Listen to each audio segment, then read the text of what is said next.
You've probably seen a video like this floating around, one that promises to make you a master of control in pretty much any social situation. It's packed with some really fascinating and, let's be honest, pretty bold psychological tactics. So let's break down what these 6 so-called manipulation tricks actually are and dig into the psychology of how they're supposed to work. I mean, who doesn't want to navigate social interactions a little more smoothly, right? Whether you're dealing with a difficult person, trying to get your point across, or just, holding your own. The video we're looking at today basically claims to have the shortcut. And that shortcut comes in the form of 6 specific psychological tricks, or hacks, if you will. We're going to walk through every single one of them to really understand the strategy behind each. So here's how we've laid it all out. We'll start with this idea of a social toolkit. Then we'll dive into techniques for subtle influence, look at ways to diffuse conflict, and then tricks for gaining attention. And we'll wrap it all up with a really important word of caution. First up, this idea of a social toolkit. Before we get into the nitty-gritty, it's interesting how the source frames these techniques. They're presented less as some kind of dark arts and more as just practical tools for handling very specific social challenges.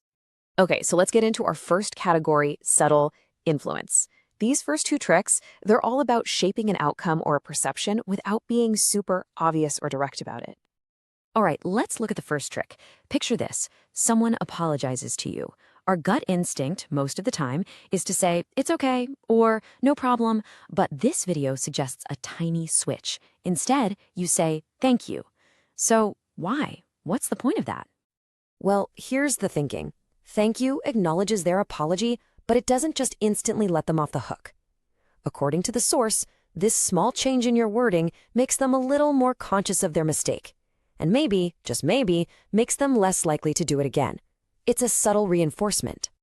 The next technique is purely nonverbal. So imagine someone asks you for the time. As you give them the answer, you just pair it with a small, simple nod of your head. So what's the deal with the nod? Well, a nod is a universal sign for yes or I agree. By pairing a simple factual answer with that nod, you're supposedly creating a subconscious pattern of agreement. It's a classic psychological technique called priming, and the idea is it makes them a little more receptive to whatever you're going to say next. Okay, so we've talked about subtle influence. Now let's shift gears to something a bit more direct: diffusing conflict and handling aggression. Now this next one, feels completely backwards.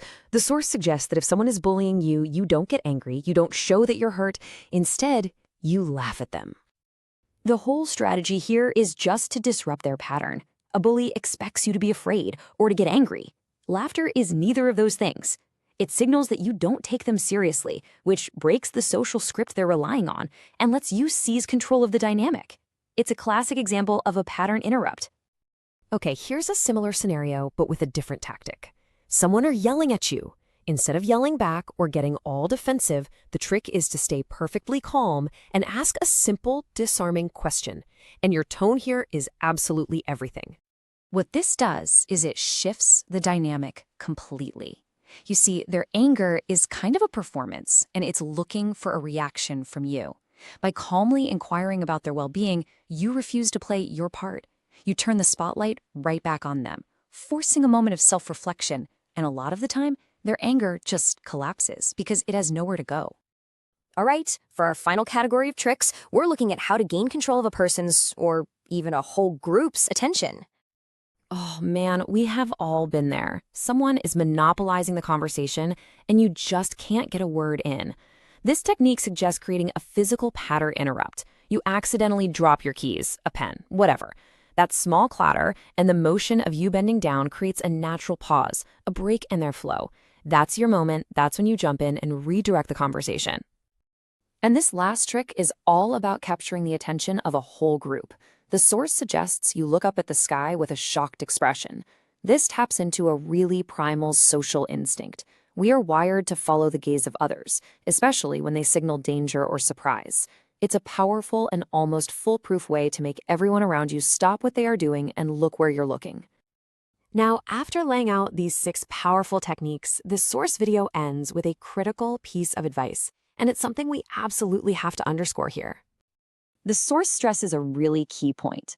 Human psychology is not a simple machine. Laughing at one bully might disarm them, sure, but it could enrage another.